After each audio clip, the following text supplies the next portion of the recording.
Mantap bro. Maksudnya makan tabungan bro. Saudara ngomongnya enak, tapi banyak kepedihan loh. Kalau tabungan dikuras terus menerus habis gitu ya, tanpa sadar. Itu bisa jadi banyak perkara. Yang lain datang bilang gini, lu mah enak bro, masih ada tabungan, masih bisa mantap. Kita boro-boro tabungan aja kagak ada, apa yang mau dimakan. Nah saudara, hari ini kita mau bicara nih, berterus terang tentang keuangan. Bagaimana bisa punya prinsip keuangan yang benar gitu. Ada orang saudaraku buat seminar, ikut seminar luar biasa, seminar A, B, C, D, ikut tentang semua pengelolaan keuangan. Pulang-pulang saudaraku malah berkurang keuangannya. Kenapa? Habis buat bayar seminar. Ya, cicil utang buat seminar. Ada orang yang saudaraku enggak mau tahu tentang apa-apa itu. Peduli amat lah dengan semua itu. Yang penting lewatin hari lepas hari. Ada lagi orang memang sudah terencana dengan baik. Saudara pilih yang mana? Saudara mau yang di mana? Pasti mau yang terencana dengan baik ya saudara ya. Di dalam Tuhan saudaraku, saya percaya ada prinsip yang benar. Cash setiap orang tuh beda-beda. Ada orang memang dia oke. Dia punya tabungan dan dia masih bisa hidup dengan itu. Fine. Kita perlu melihat cash ini beda-beda. Kadang-kadang orang tidak mendalami kehidupan orang itu personal. Sehingga itu dijadikan satu standar. Harus seperti dia, harus seperti si anu, si itu. Dan saudara, konteks orang tertentu, kalau dia tidak ada tabungan saudaraku, tetapi dia bisa melewati hari dengan iman dan dia percaya ada pemeliharaan Tuhan, juga tidak salah. Ada orang yang saudaraku, memang dia perlu bekerja karena bagian dia perlu melakukan pekerjaan itu. Karena dengan dia melakukan pekerjaan itu, hidupnya terpelihara dengan baik. Sehingga dari hasil pekerjaan pun dia bisa sisihkan. Untuk dia bisa simpan, karena ada prinsip untuk menyimpan. Dan ada juga orang disisihkan untuk apa? Untuk hari-hari tertentu. Sehingga dia punya cadangan.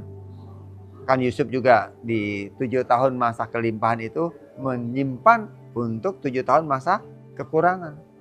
Tetapi semuanya itu saudaraku, kita perlu lakukan dengan iman, punya iman. Jadi bukan ikut-ikutan. Dimanapun posisimu hari ini berada, yang saya mau di dalam pengelolaan keuangan, kita perlu dapat prinsip kebenaran yang menjadi iman di dalam kehidupan. Saudara, tentu setiap orang berbeda. Dulu misalnya sekali, saya bekerja dan saya tidak bisa menyimpan. Tetapi di masa itu saya belum menikah, apa yang saya punya, saya kerjakan untuk pekerjaan pelayanan. Hasil pekerjaan saya banyak, tetapi dipakai untuk pekerjaan pelayanan. Akhirnya saudaraku, ya saya tidak ada punya tabungan. Tetapi saudara, saya tidak pernah menyesal. Di usia 20 tahunan saudaraku, pekerjaan saya 5 tahun, saya tidak ada simpanan. Tetapi ada orang-orang yang dimenangkan. Kemudian saudaraku, saya berpindah tempat, berpindah negara dan saya bekerja lagi. Dan tetapi pekerjaan itu akhirnya karena saya menikah dan punya anak, tidak ada lagi tabungan saudaraku. Tetapi sekali lagi, saya tidak pernah berkekurangan. Di dalam 5 tahun pernikahan saya bekerja, saya tidak ada simpanan. Tetapi saya tidak kekurangan. Semua dicukupkan dengan pekerjaan itu. Tetapi ada masa saudaraku, diizinkan datang. Hanya sebentar saja. Saya bekerja segiat-giatnya saudaraku. Dan di situ ada namanya kelimpahan dan kelimpahan. Di situ otomatis ada cadangan. Tetapi berikutnya saudaraku, lewat fase itu saya mau kasih tahu saudara. Saya tidak lagi bekerja untuk menghasilkan uang. Hati-hati nih. Saya tetap bekerja rajin. Tetapi pekerjaan saya tidak menghasilkan uang. Tetapi menghasilkan orang-orang. Orang-orang yang percaya kepada Tuhan.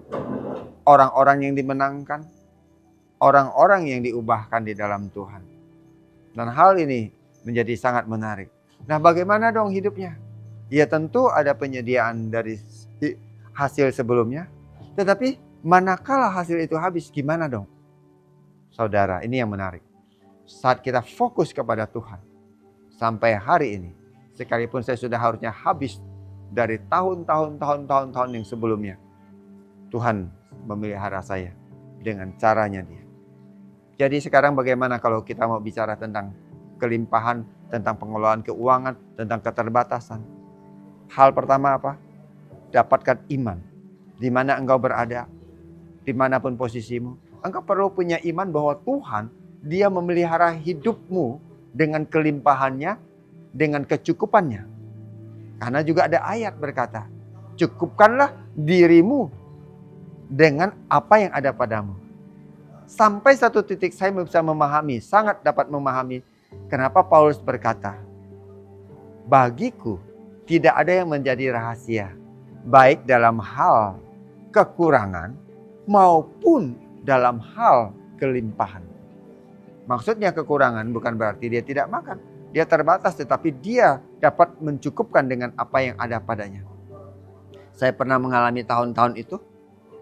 Bahkan di dalam tahun-tahun saat saya bekerja dan tidak menghasilkan uang, saudara. Saya tahu apa artinya itu. Tetapi yang pasti, apa yang utama, apa yang pokok masih ada. Itu menarik, saudaraku. Tetapi ada masa juga saya mengalami. Bagaimana Tuhan memelihara melampaui daripada apa yang saya harapkan. Bahkan menghiburkan banyak dengan apa yang saya tidak rencanakan. Nah, bagaimana sekarang, saudaraku? Ada orang tetap mau fokus kepada kita harus punya rencana. Silahkan, saudaraku. Tetapi rencana manusia itu terbatas. Kalau saya menaruhkan apa? Iman, fokus kepada Tuhan, fokus kepada kebenaran. Tetapi engkau tetap bekerja, di mana engkau diberikan pekerjaan. Tetapi kalau engkau dapat iman bahwa pekerjaanmu hari ini fokus kepada pekerjaan Tuhan, percayalah Tuhan sanggup memelihara hidupmu. Tetapi kalau engkau hari ini belum dapatkan iman dan apa yang engkau kerjakan hari ini adalah berkaitan dengan kelangsungan hidupmu, keluarga, anak-anak, saudara, lakukan juga dengan iman. Tetapi jangan hanya berfokus untuk bekerja hanya untuk diri. Di situ engkau akan melihat hidupmu nanti bertumbuh. Apa yang engkau hasilkan, pakai. Izinkan untuk memberkati orang lain. Izinkan untuk ada orang-orang juga yang bisa menerima kelimpahan yang engkau dapatkan itu. Engkau akan melihat bagaimana hidupmu terpelihara sepanjang masa. Dan ini yang Daud katakan, aku dahulu muda, sekarang tua. Dan aku melihat orang benar tidak kekurangan, tidak minta roti. Bahkan anak cucunya hidup dengan bukan hanya kecukupan, memberi, membagi. Dan mereka hidup sangat diberkati. Kira-kira kesimpulannya seperti itu, saudaraku.